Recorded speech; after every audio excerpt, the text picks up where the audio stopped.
नमस्कार, आप देख रहे हैं दूरदर्शन हिमाचल मंजिल कार्यक्रम में आप सभी का स्वागत है।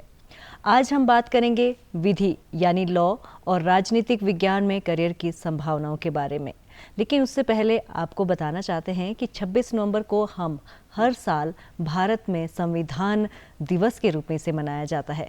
क्यों इसे मनाया जाता है? क्योंकि 26 नवंबर को जो है वो हमारा संविधान बनकर तैयार हुआ था और इसे लागू किया गया 26 जनवरी 1950 को।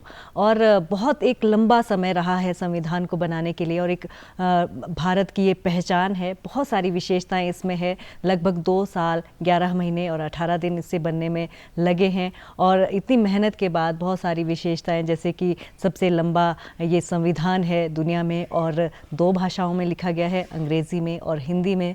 ये भी एक खासियत है। लेकिन और कौन कौन सी खासियत है और कैसे हम लॉ में करियर बना सकते हैं, इन सभी विशेषताओं और जानकारी के लिए हमारे साथ स्टूडियो में है डॉक्टर संदीप सेक्टू जी, जो कि एसोसिएट प्रोफेसर है एचपीयू शिमला में। तो आपका बहुत बहुत स्वागत हमारे कार्यक्रम में।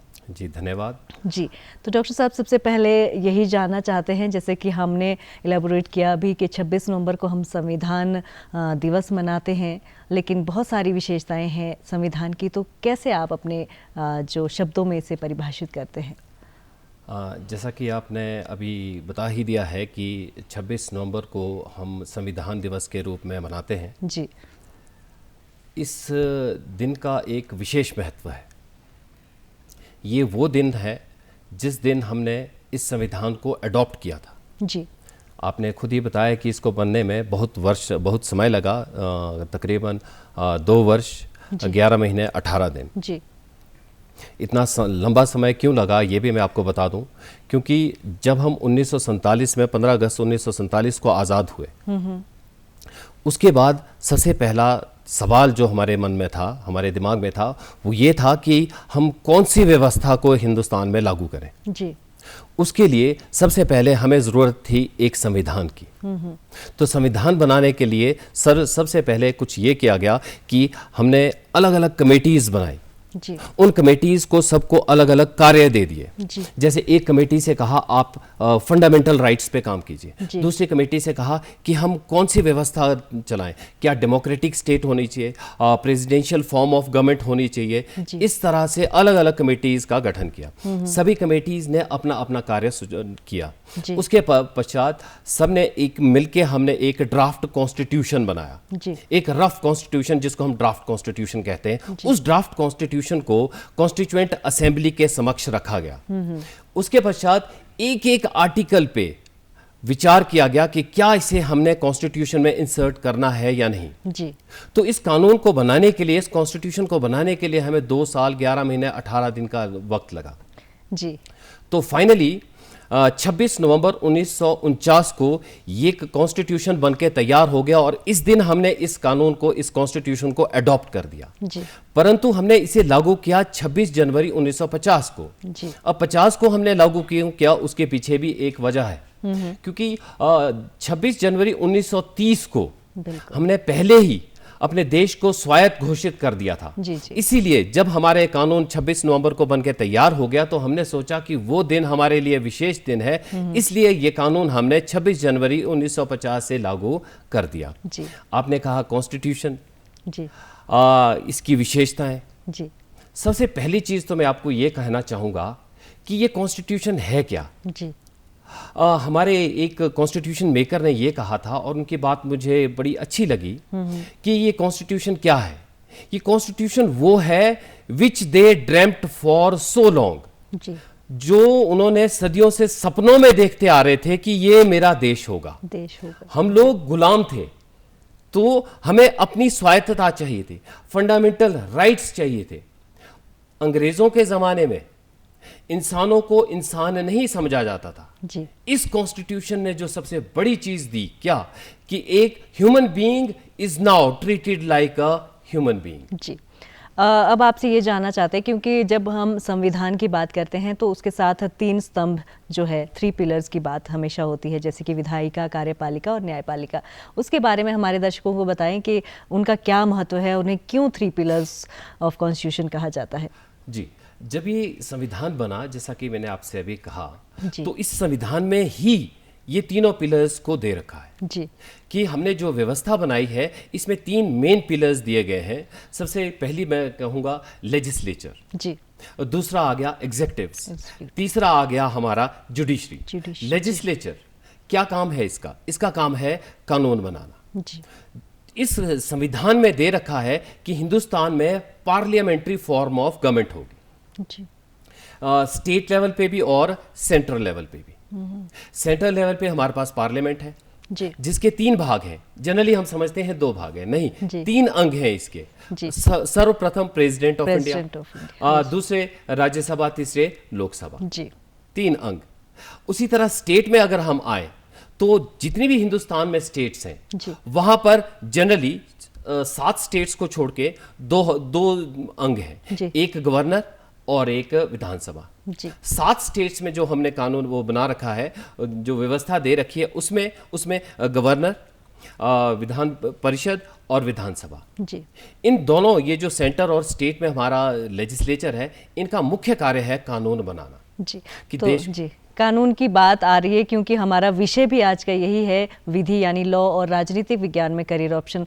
तो लॉ की जब हम बात करते हैं, क्योंकि संविधान से ही जुड़ा है हमारा कानून व्यवस्था, फिर चाहे देश को चलाने की बात हो, तो कैसे आप संविधान से जोड़कर लॉ को देखते हैं? देखिए, जो संविधान है जी वो खुद में एक कानून है। जी और अगर मैं ये कहूं, इसको हम, ये जो संविधान है, it is the mother of all laws. जी हिंदुस्तान में जो भी कानून है वो इसके अंडर है। नीचे जितने भी हिंदुस्तान के सभी कानून है, कोई भी कानून कॉन्स्टिट्यूशन के अगेंस्ट नहीं जा सकता है। जी जो कॉन्स्टिट्यूशन में लिख रखा है वो फाइनल है। यदि कोई कानून कॉन्स्टिट्यूशन के अगेंस्ट जाता है तो न्यायपालिका उस कानून को नल एंड वॉइड घोषित कर सकती है। जी बहुत प्राउड फील होता है जब हम अपने भारत के संविधान की बात करते हैं, और जब हम राजनीतिक विज्ञान और लॉ की बात करते हैं तो ये सारी चीज़ें हमें पढ़ने का मौका मिलता है। तो अगर कोई बच्चा इसी में करियर बनाना चाहता है तो कैसे वो अपनी शुरुआत कर सकते हैं? हाँ, शुरुआत करने के लिए सर्वप्रथम तो उसे लॉ में एडमिशन लेनी पड़ेगी। जी और so far as law is concerned, ये 2 तरह की है। जी एक LLB है और दूसरी BA-LLB है। जी एक 5 वर्षीय कोर्स है और एक 3 वर्षीय कोर्स है। जी तो सबसे पहले मैं 3 वर्षीय कोर्स के बारे में आपको बता दूं। 3 वर्षीय जो कोर्स है, इसमें अगर आपने एडमिशन लेना है तो पहले आपको ग्रेजुएशन करनी पड़ेगी। जी जब आप स्नातक की डिग्री ले लेंगे, उसके बाद आपको 3 ईयर कोर्स में एडमिशन लेनी पड़ेगी। जी और जहां तक 5 ईयर लॉ कोर्स का सवाल है, वहां आप +2 के बाद एडमिशन ले सकते हैं। तो दोनों में क्या डिफरेंस है? किस तरह का एडमिशन जो है वो प्रोसेस रहता है?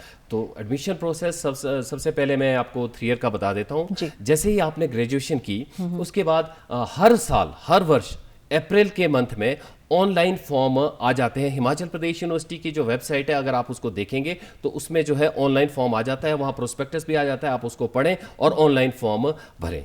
उसके पश्चात HP यूनिवर्सिटी जो है, इसमें एक एंट्रेंस टेस्ट लेती है, जी और यदि आप इस एंट्रेंस टेस्ट को पास कर लेंगे तो आपकी एडमिशन हो जाएगी। जी पर उसमें ज़रूरी है कि वो एंट्रेंस टेस्ट आप पास करें, और वो जो एंट्रेंस टेस्ट है 100 नंबर का होता है। जी उसमें सबसे ज़्यादा मज़े की बात है, कॉन्स्टिट्यूशन ही आता है। जी तो आपको कॉन्स्टिट्यूशन का ज्ञान है, जनरल नॉलेज आपकी उसको होनी चाहिए। उसमें जनरल इंग्लिश आएगी, जनरल GK आएगी आपको। तो यदि आप उसमें मेरिट में आ जाते हैं तो आपकी एडमिशन हो जाएगी। हिमाचल प्रदेश यूनिवर्सिटी में इस वक्त 180 सीट्स हैं।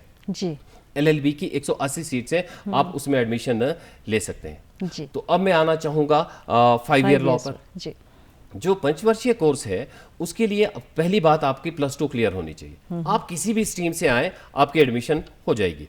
लेकिन यहाँ पर एडमिशन का तरीका थोड़ा अलग है।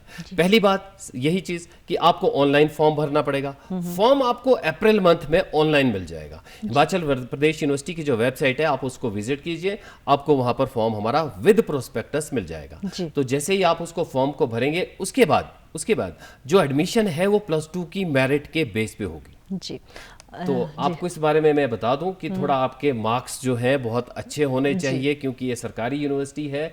यहाँ मेरिट बहुत हाई जाती है। अगर आप जनरल कैटेगरी से हैं तो यहाँ पर जो एडमिशन लास्ट टाइम गई है तो वो गई है 85%। ओके सर, आपसे यहाँ पे ये जानना चाहते हैं क्योंकि अगर +2 और ग्रेजुएशन की आपने बात की, दोनों तरह से आप एडमिशन ले सकते हैं। सब्जेक्ट का भी क्या ये रहता है क्राइटेरिया कि सब्जेक्ट्स आपके पास यही होने चाहिए या फिर कोई भी स्ट्रीम में लॉ हो सकती है? चाहे 3 ईयर लॉ है जी या 5 ईयर लॉ है, जब भी आपने एडमिशन लेना है इसके लिए ऐसा कोई भी हार्ड एंड फास्ट रूल नहीं है। आप किसी भी स्ट्रीम से आ सकते हैं। आप साइंस बैकग्राउंड से हैं या आपने सोशल साइंसेज में आपने पढ़ रखा है, किसी भी बैकग्राउंड से आएंगे आपकी एडमिशन लॉ में हो जाएगी, चाहे 3 ईयर लॉ है चाहे 5 ईयर लॉ है। जी सिलेबस आप बता ही चुके हैं कि संविधान के बारे में आपको नॉलेज होनी चाहिए और कुछ जीके भी आपका रहना चाहिए।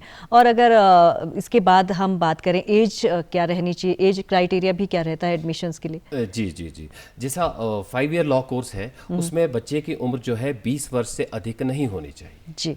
अगर उससे अधिक होगी तो हम उसे एडमिशन नहीं देंगे। हाँ, वो उसके पास फिर भी एक ऑप्शन बच जाती है कि वो भविष्य में जाके 3 ईयर लॉ कोर्स में एडमिशन ले सके। तो 3 ईयर लॉ कोर्स में भी हमारी जो एडमिशन की जो एज है वो 23 साल है। लेकिन अगर उससे बड़ी उम्र का भी कोई बच्चा, कोई कैंडिडेट जो है पढ़ना चाहे तो वो भी पढ़ सकता है, पर उसके लिए ज़रूरी है कि वो कहीं ना कहीं जॉब कर रहा हो। अगर वो कहीं नौकरी कर रहा है तो अपना एम्प्लॉयमेंट सर्टिफिकेट लेके आए, हम उसको भी एडमिशन दे देते हैं। तो जॉब के साथ साथ भी वो लॉ कर सकता है? नहीं, उसको थोड़ा सा ये करना पड़ेगा कि उसको अपनी छुट्टी लेनी पड़ेगी। छुट्टी लेके, क्योंकि बार काउंसिल ऑफ इंडिया ये कहता है कि आपको जो अटेंडेंस है, क्लासरूम की जो अटेंडेंस है वो 75% अटेंडेंस आपको मस्ट है। तो 75% अटेंडेंस आपकी तभी होगी जब आप अपनी जॉब से छुट्टी लेकर हमारे पास क्लासरूम में आएंगे। जी, तो ये बहुत अच्छी बात है कि अगर आप करियर ऑप्शन के साथ ना सही, लेकिन अगर आप शौक से भी इसके बारे में कुछ जानना चाहते हैं या इसमें नॉलेज रखना चाहते हैं तो आप इसमें एडमिशन ले सकते हैं। हाँ हाँ, जहाँ तक इसका बात है कि जैसे आपको सिर्फ नॉलेज के लिए आपको कल को सोशल वर्क करना है जी, तो अगर आपने लॉ कर रखी है तो एक जो वकील है वो सोशल वर्क में बेस्ट हो सकता है। जी। रीजन, देश को चलाता कौन है? कानून चलाता है। जी। तो अगर कहीं पर भी कोई गलत काम हो रहा है, उसको अगर आपने रोकना है तो पहले तो आपको ज्ञान होना चाहिए कि उसको रोकना कैसे। बिल्कुल। तो अगर आपने लॉ कर रखी है तो आपको ज्ञान है। और मैक्सिमम मुझे लगता है कि इंटरेस्ट लोगों का इसी वजह से ज़्यादा रहता है क्योंकि सब चीज़ों की नॉलेज एक तरह से हो जाती है अगर आप कोई भी काम करना चाहते हैं। लेकिन एक छोटा सा मतलब सबके मन में ये रहती होगी शंका कि क्या लॉ करने के बाद हम सिर्फ वकील बन सकते हैं या और भी कोई करियर के ऑप्शंस खुल जाते हैं? जी जी जी जी, चलो आपने अच्छा सवाल पूछा। जनरली लोगों के दिमाग में यही रहता है कि अगर हमने लॉ की तो करियर ऑप्शंस क्या है। लॉ आपने बता तो दिया, वकालत तो हम कर ही सकते हैं, वकील तो आप बन ही जाएंगे। तो वकील आप जब बन जाएंगे तो वकालत में भी मैं ये बताऊं आपको कि आप क्रिमिनल लॉयर भी बन सकते हैं, आप सिविल लॉ की फील्ड में भी जा सकते हैं, आप टैक्स लॉयर में भी बन सकते हैं। पर लॉ करने के बाद उसके बाद इसके अलावा जो आपने जो जानना चाहते हैं वो मैं आपको बता दूं। इसके अलावा आप जुडिशरी में ज्वाइन कर सकते हैं। उसके लिए आपको एंट्रेंस टेस्ट देना पड़ता है, पब्लिक सर्विस कमीशन एग्जाम्स करवाएगा। उसको आप अगर पास कर देंगे, एग्जाम पास करेंगे, फिर इंटरव्यू होगा तो आप डायरेक्टली आप जज लग जाते हैं। आपको क्रिमिनल केस भी डिसाइड करने हैं, आपको सिविल केसेस भी डिसाइड करने हैं। क्रिमिनल केस डिसाइड करेंगे तो आप मैजिस्ट्रेट हैं, सिविल केस डिसाइड करेंगे तो आप जज हैं। तो पहला ऑप्शन तो यही है कि आप जज बन सकते हैं। दूसरा ऑप्शन में मैं बताऊं आपको, गवर्नमेंट सर्विसेज भी बहुत सारी हैं जब लॉ, जहां पर सिर्फ और सिर्फ लॉ ग्रेजुएट्स चाहिए। जैसे सरकारी वकील, आपने एडीए सुना होगा, राइट, डीए सुना होगा, तो वहां पर भी लॉ की डिग्री चाहिए। इसके अलावा लॉ ऑफिसर्स आपको हिमाचल सरकार में हर जगह मिलेंगे, थ्रू आउट इंडिया आपको लॉ ऑफिसर्स मिलेंगे। हर डिपार्टमेंट को एक लॉ ऑफिसर की जरूरत होती है कि कोई ना कोई केस है। आपके दूरदर्शन में भी कोई ना कोई लॉ ऑफिसर जरूर होगा केसेस निपटने के लिए। इसके अलावा आप एचएएस के एग्जाम्स दे सकते हैं, आईएएस के एग्जाम दे सकते हैं। चलो यहाँ से हटते हैं, एक जैग सर्विसेज है, जैग सर्विसेज, जज एडवोकेट जनरल। आपने कोर्ट मार्शल तो सुना होगा, फौज में कोर्ट मार्शल भी होता है। कोर्ट मार्शल करने के लिए भी तो वकील चाहिए, वहां पर भी आपको लॉ ग्रेजुएट चाहिए। तो वहां पर भी आप डायरेक्टली एक ऑफिसर की तरह काम करेंगे। जैग सर्विसेज हो गई। अब आते हैं लीगल एडवाइजर, एक पोस्ट ये भी है। ये लीगल एडवाइजर तो आपको प्राइवेट फर्म्स में भी चाहिए, मल्टीनेशनल कंपनीज में भी चाहिए, लॉ फर्म्स के लिए चाहिए, राइट। इसके अलावा टीचिंग, मैं खुद एक टीचर हूं, टीचिंग भी आप एक ऑप्शन है, पर टीचिंग के लिए थोड़ा सा आपको और पढ़ना पड़ेगा। एलएलबी की डिग्री से काम नहीं चलेगा। फर्स्ट ऑफ ऑल आपको एलएलएम करनी पड़ेगी, मास्टर्स करेंगे। मास्टर्स के बाद आपको एक नेशनल एलिजिबिलिटी टेस्ट नेट वो क्वालिफाई करना पड़ेगा। नेट के साथ अब नए रेगुलेशंस आ रहे हैं, पीएचडी करना भी जरूरी है। तो अभी तो यूजीसी ने कहा है कि आपको पीएचडी करना भी जरूरी है, पर नेट और पीएचडी दोनों होना जरूरी है। तो teaching is one of the best job as you know, क्योंकि टीचिंग जो है एक समाज सेवा है। बिल्कुल, समाज सेवा तो मैं ये कहूँ वकालत भी एक समाज सेवा ही है। जैसे आप डॉक्टर्स को बोलते हैं वो समाज सेवक होते हैं, हाँ हम मानते हैं कि डॉक्टर्स को भी सैलरी मिलती है और जो वकील है वो भी पैसे लेता है, आपसे फीस लेता है, पर है समाज सेवा है वकालत। वो कैसे? जो आम इंसान जो उसकी मानसिक बीमारी है, उस जो मानसिक उसका जो तनाव है, उस तनाव को वकील अपने पास ले लेता है। उसकी समस्या अब वकील की समस्या है, उसको देखना है कि अपने क्लाइंट को मैं रिलीफ कैसे दिलाता हूँ। बिल्कुल। और भी हम इस करियर ऑप्शन के बारे में जानते रहेंगे, लेकिन जब हम बीच में संविधान की बात करते हैं तो कानून ऐसा है कि समय के साथ चेंजेस बहुत ज़्यादा होते हैं। ऐसा नहीं है कि अगर हम 1949 की बात करें तो उस समय ऐसी कोई क्राइम होते होंगे जो उस समय नहीं होते हैं, लेकिन आज के समय में जैसे हम साइबर क्राइम की एग्जांपल लेते हैं तो बहुत सारे कानून में जो चेंजेस लाने बहुत ज़रूरी होते हैं। तो संविधान संशोधन की हम यहाँ पर बात करना चाहते हैं। क्या हमारा ये संविधान में ये छूट मिली है कि अमेंडमेंट हो सकते हैं और किस तरह से इसे किया जा सकता है? जी हाँ, संविधान हमें संशोधन करने की अनुमति देता है। जी, जैसा कि आपने साइबर क्राइम ही कहा, ये तो नई चीज़ आई। जी, आपको मैं बता दूं, जब हमारा ये संविधान बना उस वक्त इसमें 395 आर्टिकल्स थे, जी, जिनको 22 पार्ट्स में हमने डिवाइड कर रखा था। जी, जी, with the passage of time हमें नई चीज़ों की ज़रूरत पड़ती रही, तो हमने क्या किया, इसमें कई चीज़ें संशोधन के द्वारा उसमें ऐड करते रहे। आज की डेट में लास्ट आर्टिकल तो 395 ही है, लेकिन बीच बीच में हमने नए आर्टिकल्स डाल दिए। इन टोटल 465 आर्टिकल्स कॉन्स्टिट्यूशन में आ चुके हैं। तो दैट मीन्स संविधान हमें परमिशन देता है अमेंडमेंट की अंडर आर्टिकल 368। और ये जो अमेंडमेंट है, इस अमेंडमेंट के बेस पे जो ये संविधान है, ये भी 3 तरह के हैं। जी, एक बिल्कुल ही लचीला संविधान जिसे आप आसानी से अमेंड कर सके। जी, एक बहुत ही रिजिड संविधान जिसे हम कहेंगे, जिसको कठोर संविधान, जिसे हम आसानी से अमेंड नहीं कर सकते। लचीला संविधान आप यूके का संविधान देखेंगे, उसको एकदम से अमेंड कर सकते हैं। अमेरिका का संविधान अगर आप देखेंगे, उसको अमेंड करना आसान नहीं है, वो रिजिड है। हिंदुस्तान का संविधान पे हम आते हैं। हमारा जो हिंदुस्तान का संविधान है, ये लचीला भी है, ये कठोर भी है। कुछ एक प्रोविजन जो है आसानी से बदले जा सकते हैं, लेकिन कुछ एक प्रोविजन को चेंज करना बहुत ही मुश्किल है, प्रोसीजर टफ है। तो देयरफॉर हमारा जो कॉन्स्टिट्यूशन है, it is a mixture of flexibility and rigidity. बिल्कुल मिश्रित तभी हम कह सकते हैं, क्योंकि बहुत सारे देशों से हमने बहुत सारी चीज़ें ली हैं और इस तरह से हमारा संविधान सबसे डिफरेंट भी हम कह सकते हैं। अब फिर से हम विषय पर आते हैं और जानना चाहते हैं कि हिमाचल में अगर बच्चा LLB या लॉ या इस क्षेत्र में आगे जुड़ना चाहता है तो क्या संभावना है, कहाँ कहाँ यूनिवर्सिटीज़ है और किस तरह से एडमिशन्स प्रोसेस रहता है? जी, हिमाचल प्रदेश में आपको मैं बताऊं, एट प्रेजेंट 6 प्राइवेट यूनिवर्सिटीज़ हैं जो लॉ की डिग्री आपको दे रही हैं। जी, 2 यूनिवर्सिटीज़ सरकारी हैं जो लॉ की डिग्री दे रही हैं। और 2 यूनिवर्सिटीज़ में, एक तो नेशनल लॉ यूनिवर्सिटी यहाँ शिमला में ही है, जी, दूसरी हिमाचल प्रदेश यूनिवर्सिटी जो वो भी हमारी शिमला में ही है। जी, ये जो हिमाचल प्रदेश यूनिवर्सिटी है, इसके अंडर 8 ऐसे कॉलेजेस हैं जो प्राइवेट कॉलेजेस हैं, वो भी लॉ पढ़ा रहे हैं। इसके अलावा HP यूनिवर्सिटी के 3 अपने संस्थान हैं। एक संस्थान धर्मशाला में है, रीजनल सेंटर।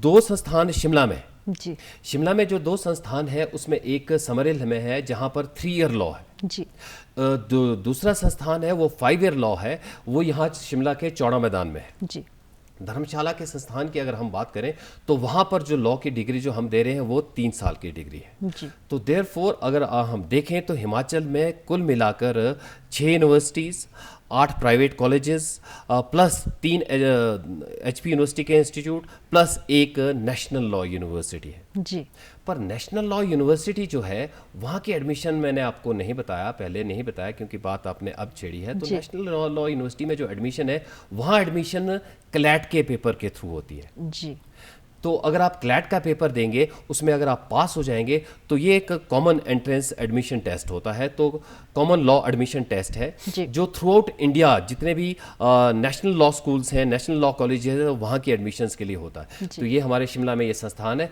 वहाँ पर भी आप एडमिशन ले सकते हैं। वहाँ पर जो आपको डिग्री दी जाती है वो है BA LLB। जी।